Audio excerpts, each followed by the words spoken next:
دو واقعات جو رسول اللہ صلی اللہ تعالی علیہ وسلم کی حیات مبارکہ میں انتہائی پریشان کن بھی تھے، وہ واقعات بھی اسی مہینہ میں وقوع پذیر ہوئے، جس کا نام ایک تو بیر معونہ، واقعہ معونہ، اور دوسرا واقعہ رجی۔ یہ 4 ہجری سفر کے مہینے میں وقوع پذیر ہوئے۔ اس کی ڈیٹیل اگر دیکھی جائے، رسول اللہ صلی اللہ تعالی علیہ وسلم نے جب غزوہ احد ہوا، غزوہ احد کے وقت حضرت عاصم بن عمر رضی اللہ تعالیٰ عنہ، عاصم بن ثابت رضی اللہ تعالیٰ عنہ،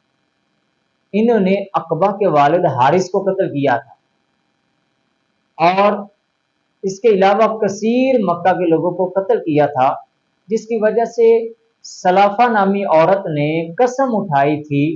کیونکہ اس کے 4 بیٹوں کو قتل کیا اور اس کے شوہر کو قتل کیا تھا حضرت عاصم بن ثابت رضی اللہ تعالیٰ عنہ۔ اس نے قسم اٹھائی تھی کہ میں عاصم کے سر میں شراب پیوں گی۔ غزوہ احد وقوع پذیر ہو گیا۔ اس کے بعد سفیان بن خالد یہ مکہ میں گیا، مکہ میں جا کے یہ ان مکہ والوں سے بطور تہنت کہ غزوہ احد میں انہیں کامیابی ہو گیا، تو سلافہ کی طرف سے اس نے اعلان سنا کہ سلافہ نے یہ اعلان کیا ہوا ہے کہ جو عاصم بن ثابت کا سر لے کر آئے گا میں اسے 100 اونٹ دوں گی۔ اب یہ سفیان بن خالد اپنے قبیلے میں آیا، عزل اور قارا میں، وہاں پہ آیا، وہاں سے 7 لوگوں کو اس نے رسول اللہ صلی اللہ تعالی علیہ وسلم کی بارگاہ میں بھیجا۔ ان منافقین نے، ان غداروں نے اسلام کا لبادہ اوڑا اور حضور کی بارگاہ میں آ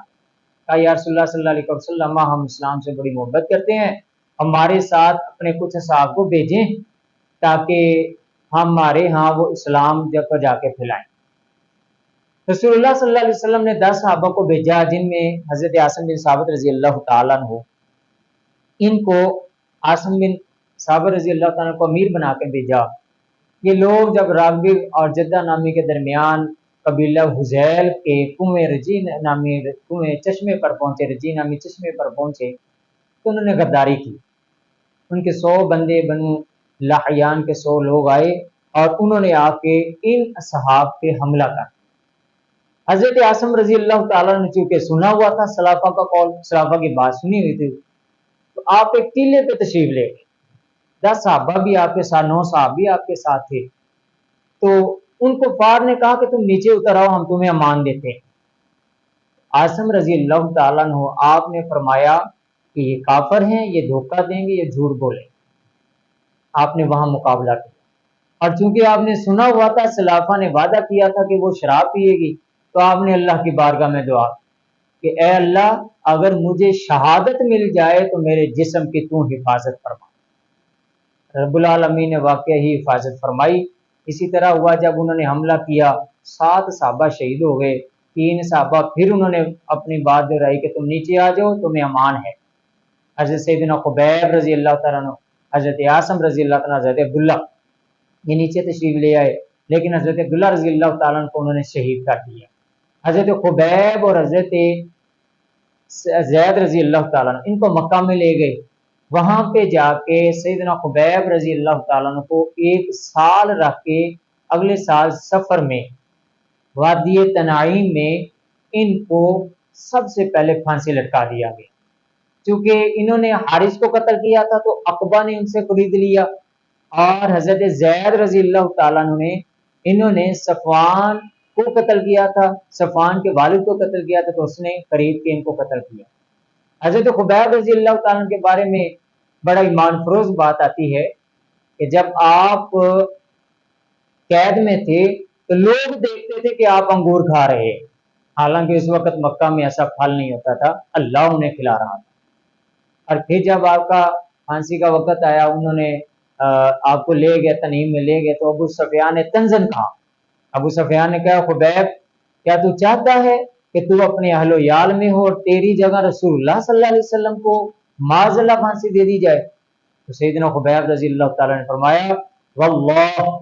اللہ کی قسم، میں تو یہ بھی نہیں چاہتا کہ میں اپنے گھر میں رہوں اور حضور علیہ السلام کے پاؤں میں کانٹا بھی لوں۔ حضرت خبیب رضی اللہ تعالیٰ عنہ کو انہوں نے نیزوں کے ساتھ شہید کر دیا۔ ادھر رسول اللہ صلی اللہ علیہ وسلم کو بذریعہ وحی اطلاع ہوئی حضور علیہ السلام نے فرمایا کہ کون ہے کہ جو میرے خبیب کا جسم لے کر آئے گا؟ کئی دنوں کے بعد حضرت زبیر رضی اللہ تعالیٰ عنہ اور حضرت مقداد رضی اللہ تعالیٰ عنہ یہ دونوں گئے اور جا کے ان کے جسم کو لے کر آئے۔ جب کفار کو پتہ چلا وہ واپس آئے، پیچھا کرتے ہوئے آئے۔ جب پیچھا کرتے ہوئے آئے تو ایک مقام پہ وہ مل گئے۔ تو رسول اللہ صلی اللہ علیہ وسلم کے اس صحابی حضرت خبیب نے اللہ کی بارگاہ میں دعا کی کہ یا رب العالمین، حضرت خبیب رضی اللہ تعالیٰ عنہ کو حضرت زبیر اور حضرت مقداد رضی اللہ تعالیٰ عنہ آپ کو لے کر آ رہے تھے، پیچھے کفار آ گئے، تو انہوں نے آ کے جب پکڑا تو حضرت زبیر رضی اللہ تعالیٰ نے آگے سے فرمایا کہ میرا نام زبیر ہے، میں صفیہ بنت عبد المطلب کا بیٹا ہوں، جس نے مقابلہ کرنا ہے آ جائے۔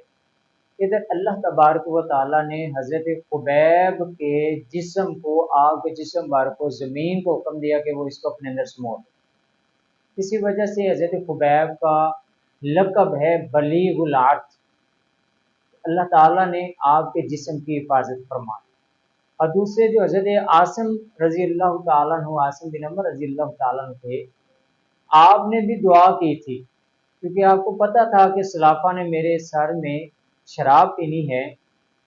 تو آپ نے اللہ تعالیٰ سے دعا مانگی تھی کہ یا اللہ اگر مجھے شہادت مل جائے تو میرے جسم کی تو حفاظت فرمانا۔ اور ایسا ہی ہوا کہ جب ان کا جسم آپ کو شہید کر دیا گیا تو مکہ کے کفار کے ساتھ گئے، انعام کے لالچ میں وہ لے کے گیا، سفیان بن خالد جب لے کے گیا تو جب وہاں پہ پہنچے تو حضرت عاصم بن ثابت رضی اللہ تعالیٰ عنہ، عاصم بن عمر رضی اللہ تعالیٰ عنہ، آپ کے جسم پر بہت زیادہ شہد کی مکھیوں نے آ کے پیرا دیا، جس کی وجہ سے آپ کے جسم کو کوئی کچھ بھی نہ چھو سکا۔ عمر فاروق رضی اللہ تعالیٰ عنہ اکثر فرمایا کرتے تھے کہ اللہ مومن بندے کی جس طرح دنیا میں حفاظت فرماتا ہے، اسی طرح اس کے مرنے کے بعد بھی حفاظت فرماتا ہے۔ یہ واقعہ رسول اللہ صلی اللہ تعالیٰ علیہ وسلم کو جب اطلاع ملی، یہ سفر کے مہینے میں ہوا، اور رسول اللہ صلی اللہ علیہ وسلم اس واقعہ سے بہت پریشان ہوئے۔